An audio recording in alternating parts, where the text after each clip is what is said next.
Bom. Nossa, Olá, sejam todos bem-vindos. Eu sou Leonardo Hilário, responsável pelo programa Anjos aqui da PUC Angels. E hoje vou estar falando com a Cláudia Fernandes. Se formou em comunicação social, publicidade e propaganda na minha querida PUC Rio. É especialista em marketing e comunicação. Trabalhou na Site Insight no México, em Nova York, na Editora Globo e na Azul Linhas Aéreas.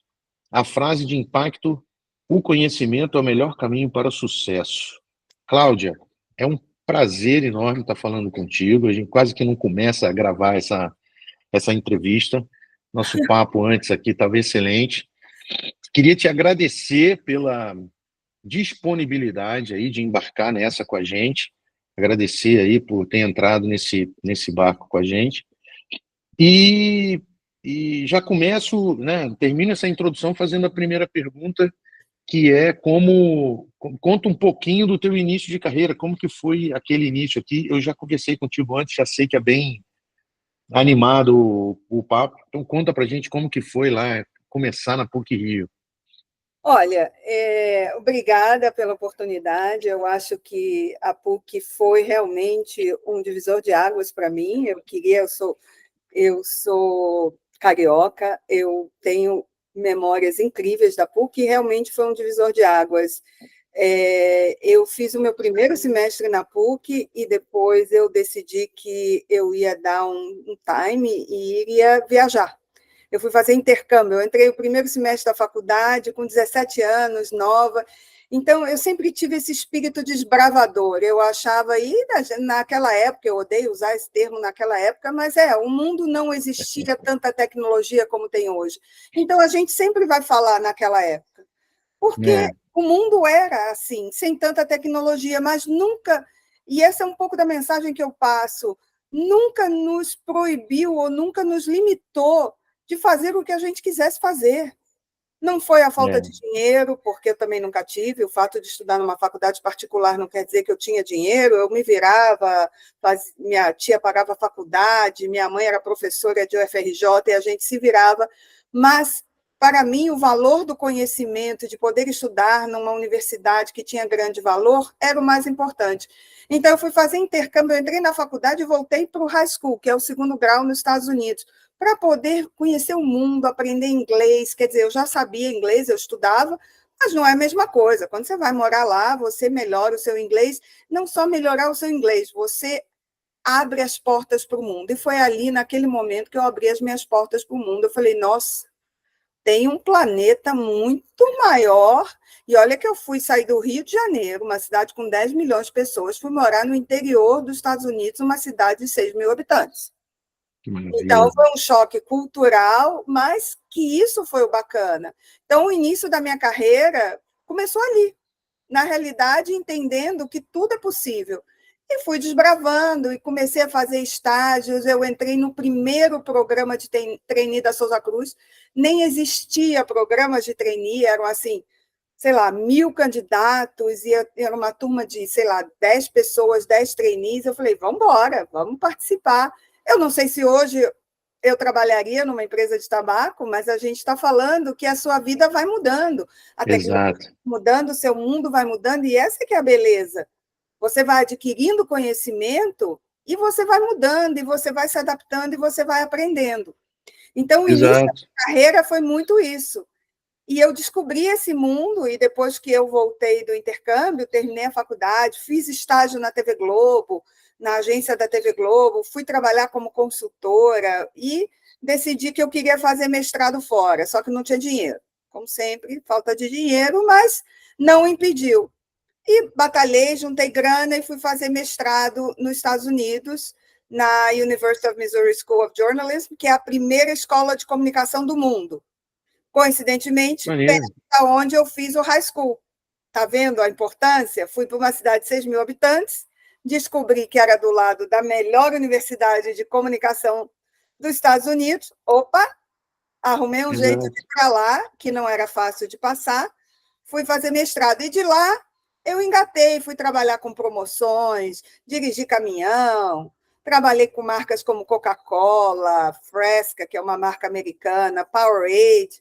E fiquei lá até mais ou menos uns 30 anos, foi quando eu decidi voltar para o Brasil, aí voltei para São Paulo, porque o Rio de Janeiro já não tinha mais tantas oportunidades, infelizmente. Sim. E voltei para São Paulo, e aí foi quando a minha carreira tomou um outro rumo, que foi trabalhar com grandes marcas em grandes agências de publicidade. Foi quando a grande empresa Procter & Gamble veio para o Brasil, e eu fiz Sim. o grande lançamento de Ariel, que a gente chamava de um grande white space no Brasil. O Brasil era dominado por Omo, Exato. grande detergente do Brasil, não era o único. E aí chegou a Ariel para competir, a gente na época brincava que era a guerra do pó, porque eram duas grandes marcas de sabão em pó, que não existia um concorrente para Omo, e eu fiz esse grande lançamento de Always, de Pampers e de Ariel. E aí desbravei, fiquei trabalhando com isso, e a partir daí o mundo era o meu destino.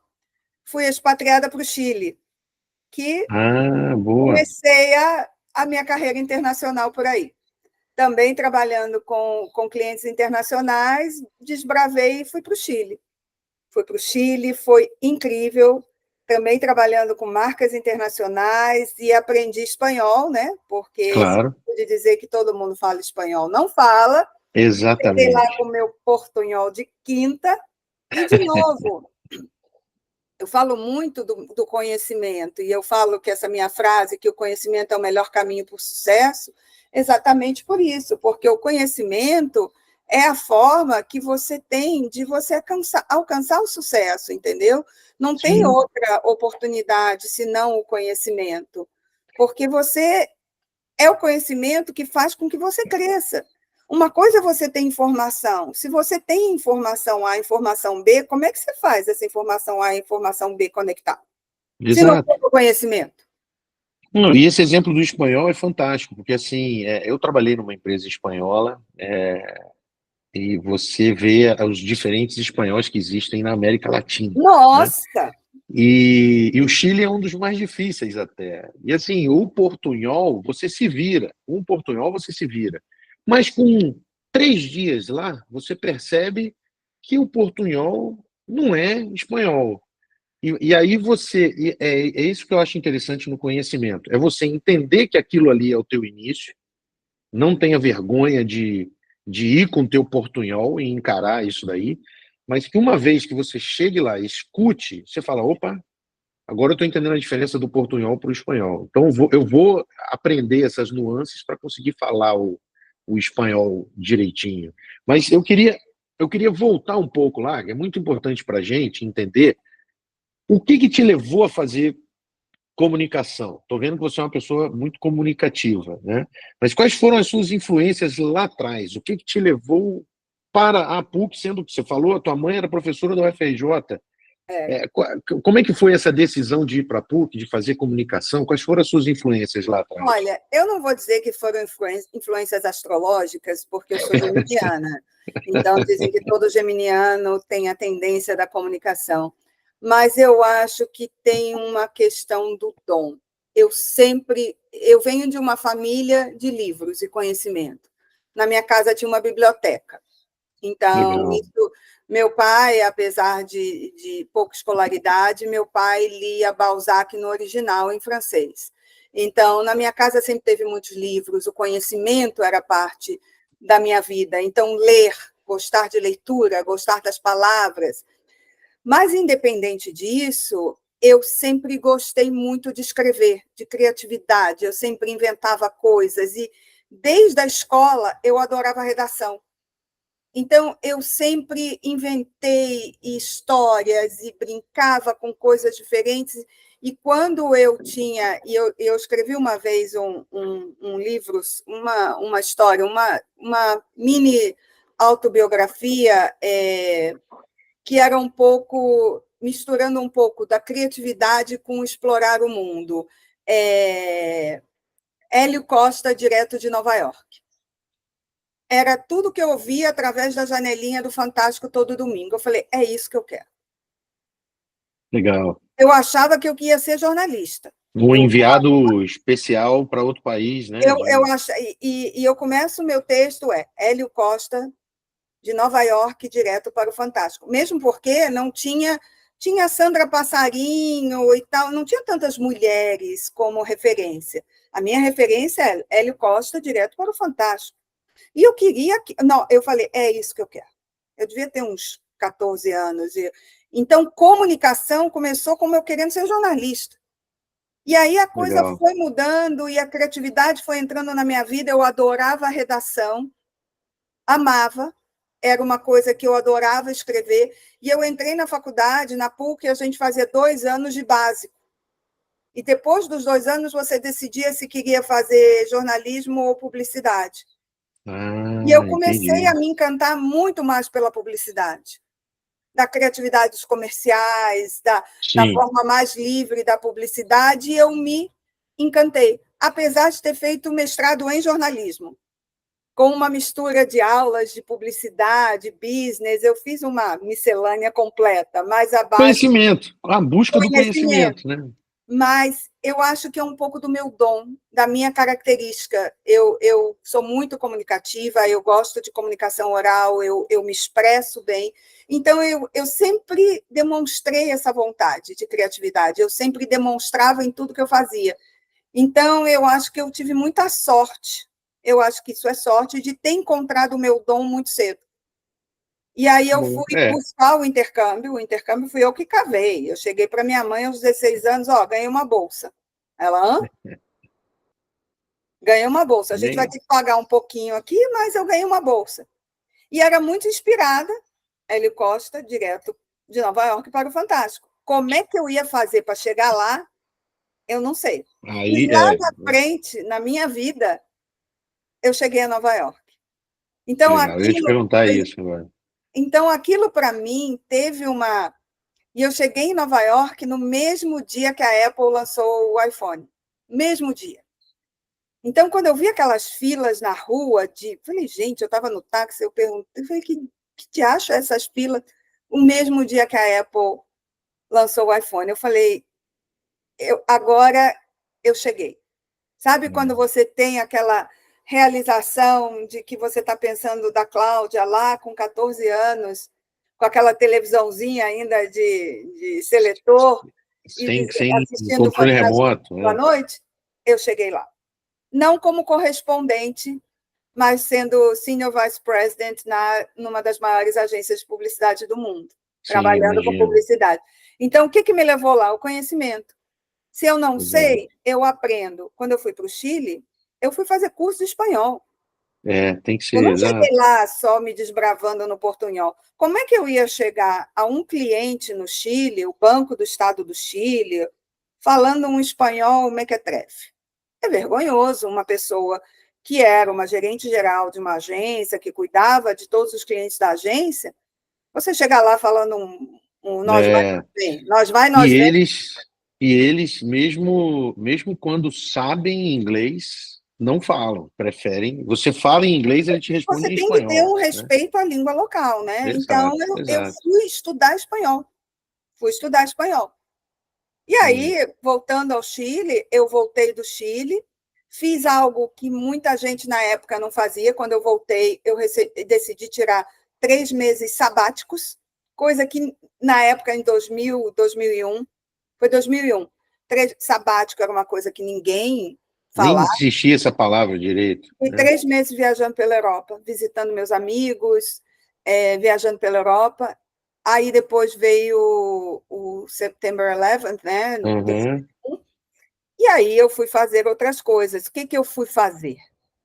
Que áreas de conhecimento eu ainda não tinha, porque o meu mestrado foi em Marketing e Comunicação Integrados, Integrated Marketing Communications, que naquela época Interessante. eram várias ferramentas, exceto o digital, que não existia. Então, eram eventos, marketing direto, cupom. ATL com BTL, vai Exato, misturando os dois. ATL com BTL, mas não tinha digital. Eu voltei para o Brasil, eu falei, que outras ferramentas que eu ainda não tenho conhecimento que eu preciso aprender? Então, eu fui trabalhar com pesquisa de mercado, eu fiz uma grande pesquisa sobre a classe C, né, trabalhando numa empresa de pesquisa de mercado. Depois eu fui trabalhar numa outra agência, na Grey's desbravando, aí foi quando começou o mundo digital. E aí trabalhando com CRM. E aí foi quando começou a engatinhar o mundo digital por volta de 2002. Em paralelo a isso, eu fui fazer algo que eu também gosto, que está na minha família. Todo mundo é professor. Boa. Eu fui dar aula na FAP. Durante 2 anos, Interessante. eu fui professora da FAP, eu dava aula de planejamento de comunicação para o 7º período e eu era orientadora de TCC.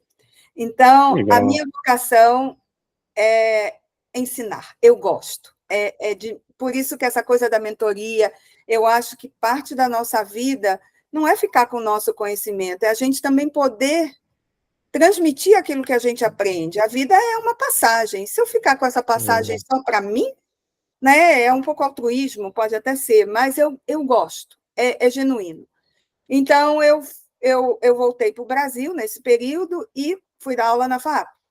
Nesse meio tempo, me fizeram uma proposta. Poxa, Cláudia, você não quer voltar a esse mundo internacional? Eu falei, puxa, de novo.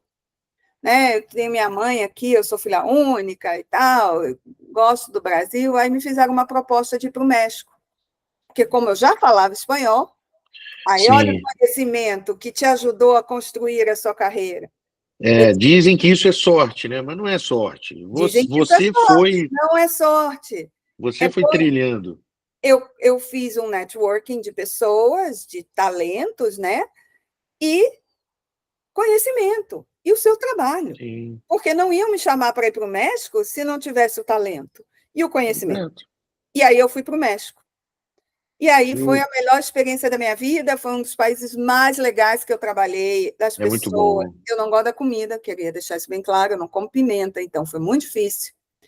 Mas Eu ia falar justamente disso. Eu amei eu a não cultura, a gosto. comida, Eu né? gosto da comida Tex-Mex, aquela coisa bem, Então, é bem porque a sem comida graça. mexicana é diferente da que a gente conhece aqui, porque Não, aqui é é totalmente Tex-Mex. diferente. Lá Tex-Mex, vem, comida mexicana, não, é outro. é outra. Eu não E gosto.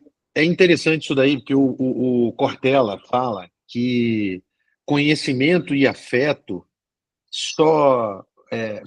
como é que é? Só cresce quando você dá. Exato. É o único bem que quanto mais você dá, mais Mas você você tem. recebe. Exato. Então, assim, conhecimento e afeto, se você não passa para frente, ele se perde, ele não serve para nada. Então, é um bem que você tem para distribuir e não para guardar. E me conta, deixa eu voltar ali. Você falou da experiência do lançamento lá do Ariel. Tem algum outro projeto assim que você acha interessante nessa tua carreira que marcou você, tanto pelo desafio ou como pelo resultado? Tem alguma outra Tem, experiência assim com um projeto que tem. você queira compartilhar? Olha, tem um projeto mais recente que é da Azul. Legal. Durante 5 anos, eu fui CMO da Azul, com um grande desafio. A Azul era uma empresa aérea nova no Brasil, estava recém-chegada em 2008. Eu fui para lá em 2015 e tinha um grande desafio. A Azul era uma startup, uma Sim, empresa aérea que tinha aviões. Tinha uma cultura e uma marca sólida, mas não era conhecida. E para a Azul dar o próximo passo, que é crescer e fazer IPO, aquela marca precisava ser estruturada. Então, esse foi o meu grande desafio entrando na Azul. Transformar uma marca promissora na melhor companhia aérea do mundo. Então, em que 5 anos, legal. eu consegui transformar junto com um time, porque ninguém faz nada sozinho. Eu tinha um time Exato. incrível que trabalhou junto comigo, que juntos a gente fez isso, e eu gosto de deixar isso muito claro. Ninguém faz nada sozinho. Não existe o trabalho do lobo solitário. Até É, existem algumas profissões mais técnicas, mas na área de comunicação e marketing não existe o trabalho solitário. É um trabalho em conjunto. Então, em 2015, com o desafio de transformar, a marca da Azul já existia, os valores estavam lá, eles precisavam ser organizados, transformados e comunicados. Porque eu cheguei lá e a comunicação da Azul era um avião e um céu azul. Só que a Azul era uma empresa de pessoas. E eu perguntei, cadê as pessoas? é. Exato. Só que naquele momento anterior, era importante dizer que era uma companhia aérea. Então, para dizer que era uma companhia aérea, é importante fazer comunicação com o avião. Ok, terminou aquela etapa. Mas para passar para a próxima etapa, você precisava se diferenciar, porque as outras empresas aéreas também eram empresas aéreas. O que faria a Azul diferente da empresa A e da empresa B? Então, esse era o grande desafio. Os valores estavam lá, a marca estava lá, ela precisava ser organizada e comunicável. Então, eu preparei a marca para o IPO, fizemos o IPO, foi a primeira vez em 33 anos que houve um IPO simultâneo no New York Stock Exchange e na B3. Que legal. Isso Foi eu muito não me bacana. lembrava disso. Eu estava em Nova York, eu fui para Nova York fazer o IPO lá, meu time todo ficou aqui no Brasil, então a emoção de você estar no floor ali do New York Stock Exchange foi assim, Tocar o inexplicável. sino lá e bater o martelo aqui ao mesmo tempo. Exatamente. Então, é um trabalho árduo de uma equipe grande e que o resultado foi, em 2020, no auge da pandemia, ter sido, claro que foi pelo ano anterior, Sim. eleita pelo TripAdvisor a melhor companhia aérea do mundo. E o que é o valor disso? É eleito pelos clientes. Porque o Sim, TripAdvisor é espontâneo. Eu não vou lá e pago o TripAdvisor para dizer que eu sou boa. exato. Então, eu consegui concluir um ciclo incrível de transformar esta marca na melhor companhia aérea do mundo. E dá para ver hoje, né? Tá aí para Então, todo mundo ver o resultado. esse valor e um outro projeto dentro da Azul que foi incrível é a Frota Mágica, que eu tenho esse orgulho muito grande, que foi esse trabalho, e a Azul tem muito orgulho de dizer que esse projeto foi junto comigo, apesar de eu não estar mais trabalhando lá, que foi um projeto junto com a Disney, é um projeto de marketing comercial, que foi criar a Frota Mágica com todos os personagens da Disney. Eu me lembro. Inicialmente, os nossos concorrentes faziam os aviões para voo internacional. Eu falei, peraí, a gente tem que pintar as aeronaves para voo doméstico. Isso é uma estratégia Sim, de mercado e de business. Porque se o avião voa para Limeira, aí o pessoal de Limeira vê um avião da Disney, aí vai instigar as crianças de Limeira a querer voar para a Disney. exato. Esse aqui é o Ele propósito. vai dizer, opa, a Azul tem voo para Disney. Exato. Então, essa foi a grande sacada estratégica deste projeto. Porque inicialmente era para replicar o que as outras empresas aéreas faziam. E Então, não é barato pintar um avião, né? Não é algo que você possa não resolver é. cada final de Então, semana fazer esse um é um negócio diferente. projeto muito grande que envolve Azul Viagens, envolvia Tudo Azul, envolvia Disney Parks and Recreation, né, o Walt Disney Parks. Sim, sim. E foi um outro projeto que eu deixei como legado, e eu acho que essa é uma outra coisa importante, o legado que você deixa. Exato. O orgulho do legado. Você não faz mais parte da história, nenhuma história é para sempre, mas o importante é você ter deixado legados positivos. Claro, tem muita coisa que eu fiz que também deu errado, gente, vamos ser sinceros. Exato. A vida não é só feita de dias de luta, dias de glória. A mentoria, eu brinco com a turma que eu falo que a mentoria é baseada mais no que deu errado para mim do que no que eu acho que vai dar certo para você. Eu tô dizendo, olha, Exato. E aí, eu já errei nisso aqui. Então não erre de novo, né? Tenta exato. de E outra aí, forma. exato. Ainda tem um último exemplo, que eu tenho uma startup junto com uma sócia, uma startup de beleza. Está aí um grande desafio. Que legal. Quantas empresas de beleza, de dermocosméticos tem no mercado? É, Como que exato. a gente se diferencia? Então, dias de glória, dias de luta. Estamos indo, já estamos no nosso segundo ano, passamos pelo Vale da Morte. Que bom. Né? Parabéns, Vamos lançar novos SKUs agora em dezembro, estamos indo. Vamos sobreviver? Um dia de cada vez, né? Um Estamos dia de cada sobrevivendo. vez. Então, essa é a beleza da gente ter a humildade de saber que a gente não tem aquele conhecimento, procurar o conhecimento. Por exemplo, eu me qualifiquei como conselheira. No IBGC, eu fiz um curso em Harvard e eu fiz o Board Academy. O meu expertise não é finanças. Eu fui lá e fiz um curso de finanças na St. Paul's. Finanças para não financeiros. Exato. A gente tem que aprender e a gente tem que complementar o nosso conhecimento naquilo que não somos experts. Ou então nos juntarmos a pessoas que possam agregar o nosso conhecimento. Por isso que eu digo que sozinho a gente não faz nada. Exato, exato. Pô, não, que maravilha. Eu queria mais até. Eu gosto muito desses exemplos assim. É muito bom conversar com comunicadores, né? E deixa eu interromper um pouco a nossa linha de raciocínio. Tá, joia?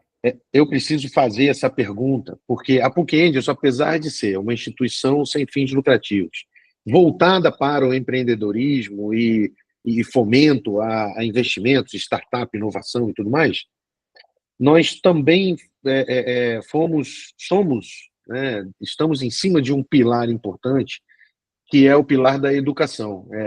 Só a educação pode mudar o mundo e ninguém consegue aprender de estômago vazio. Então, a gente tem essas duas vertentes, que é o apoio à educação, através de bolsas de estudo, todo o nosso lucro, somos sem fins lucrativos, mas temos receitas, então o lucro vem.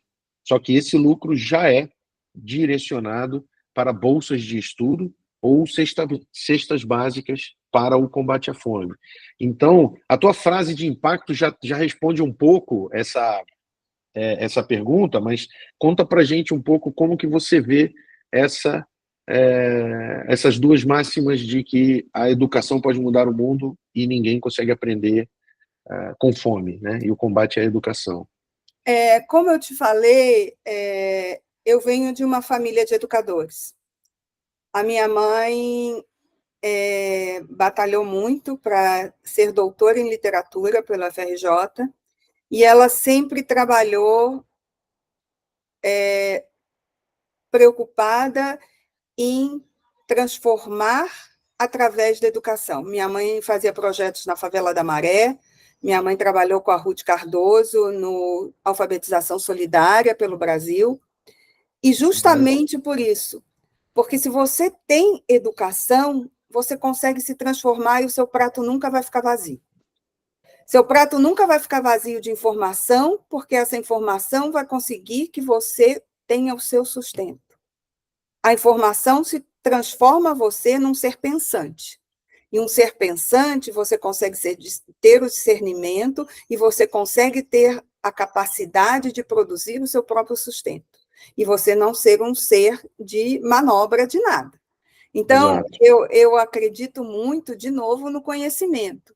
Só o conhecimento consegue com que as pessoas consigam se libertar. E se libertar é produzir o seu próprio, como se diz, sustento. Hoje, a capacidade, seja esse sustento de forma autônoma, seja esse sustento de forma a trabalhar para alguém e não ser explorado, porque eu tenho o conhecimento de saber que eu não vou ser explorado por outra pessoa. Exato. Né? Hoje, com o advento da internet, você pode trabalhar pela internet, ok. É uma forma de você ter o conhecimento e saber trabalhar pela internet. Mas até onde? Qual é o seu conhecimento de você não ser enganado por um joguinho que está te enganando? Sim, como a gente está vendo bastante aí. Exatamente. Esse é um bom exemplo da onde o conhecimento é extremamente importante. E aonde esse conhecimento tira o prato de comida das pessoas. Exato. Porque a falta de conhecimento pode gerar a fome das pessoas. Sim. Esse exemplo dos jogos. Então, para mim, de novo, eu repito, o conhecimento é o melhor caminho para o sucesso. Exato. Melhor caminho para tirar as pessoas da fome. Porque se você tem conhecimento e vai lá e joga um joguinho, você está deixando de comprar um prato de comida. Achando que vai ganhar esse é um pratos de verdadeiro comida. exemplo do conhecimento. Você tem que... E o conhecimento tem que ser acessível a todo mundo, o conhecimento não pode ser elitizado, que essa é a grande barreira. Quando eu vi a minha mãe fazendo o projeto de alfabetização solidária. Alfabetização solidária de pessoas de mais de 60 anos que não sabem escrever o nome. E ela se liberta. Exato. Sabendo poder fazer parte da sociedade. Então, eu cresci com isso. Então, para mim, é extremamente importante. Barriga vazia de conhecimento gera fome. Barriga cheia de conhecimento é alimento no prato. Que maravilha. Pô, é uma boa frase de impacto também. Então, bom, beleza. Voltando para o nosso, indo já, mirando mais para o final da entrevista, nós temos aqui na associação tanto alunos como empresas, buscando mentoria, buscando conhecimento. Então, onde especificamente você vai direcionar todo esse teu conhecimento aí, você quer focar para ajudar uma startup? Aonde uma startup pode contar contigo para melhorar ali o seu dia a dia? Léo, uma das coisas que eu observo muito com startup, e eu tenho visto muito, eu escrevo muito sobre isso, startup negligencia muito a marca. Eu vou pensar no produto, eu vou fazer um MVP. Ninguém compra sandália de borracha, todo mundo compra Havaiana. Então, vamos deixar a marca para o final. Não, a marca não é no final. A marca e os valores dela vão lado a lado com o produto que você está construindo. E eu vejo muito este grande erro quando as startups estão sendo construídas. Eu construí a minha startup, pode ser que eu esteja errada, e daqui a 3 anos minha startup vai para o chão, para o buraco, talvez por outras razões. Mas a marca e o produto, eles têm que estar de mãos dadas. E esse é um dos primeiros erros que eu observo. Porque se for uma commodity, você vai para a Bolsa de Chicago de commodities, você não vai para a Bolsa de Nova York. As pessoas não compram produtos, elas compram aquilo que elas desejam e elas necessitam ter, seja ela um serviço, seja ela um produto. Seja elas um serviço, seja ela um produto, através de uma marca que está oferecendo um valor. Você oferece valor através de uma marca. Isso é uma das coisas que eu posso oferecer. A segunda é a estratégia de negócios. Conhecer o seu cliente, conhecer o seu mercado. Se você não conhece o seu cliente, se você não conhece para quem você está vendendo, é uma questão muito difícil. Então, eu posso ajudar a entender para quem você está vendendo e quais são as oportunidades fora daquele tradicional mercado que você pode explorar. O uso da criatividade. As pessoas têm medo de falar de criatividade. Tudo é muito número, tudo é muito não sei o quê. Gente, é criatividade. Sim. A palavra criatividade, o mundo corporativo tem medo. Não, eu sou uma pessoa criativa. Eu construí a minha carreira baseado na criatividade. Sim. A criatividade é o que faz. Alguém inventou a tampinha da caneta Bic. Isso. As coisas acontecem pela criatividade, então não vamos minimizar a criatividade. E, por último, uma coisa muito importante também para pequenas empresas que negligenciam muito, gestão de crise. Gestão de crise, você pode perder o seu negócio por causa de um post do TikTok. Aí eu falo isso até por questão de conselho. Eu falo muito isso, que no conselho não tem muitas pessoas de comunicação, e aí a sua empresa pode ir para o buraco porque fizeram um post, e aí deu ruim agora. Eu tenho uma palestra que eu falo sobre isso, deu ruim agora. Aí a empresa não tem uma estrutura de crise montada, aí fica todo mundo que nem biruta de aeroporto. Não sabe. Aí vai piorando a situação cada vez mais, porque ninguém sabe o que fazer. O vento está indo, só que o fogo está se alastrando na rede social. Você não sabe nem o primeiro passo que você vai fazer. Você só pensa na crise quando ela acontecer. Crise é igual a seguro. Você tem que estar preparado. E espera nunca ter que utilizar. Exato. Então, essa é uma outra questão. Mas eu sou uma fábrica de parafuso. Mas eu sou uma startup pequena. Não importa.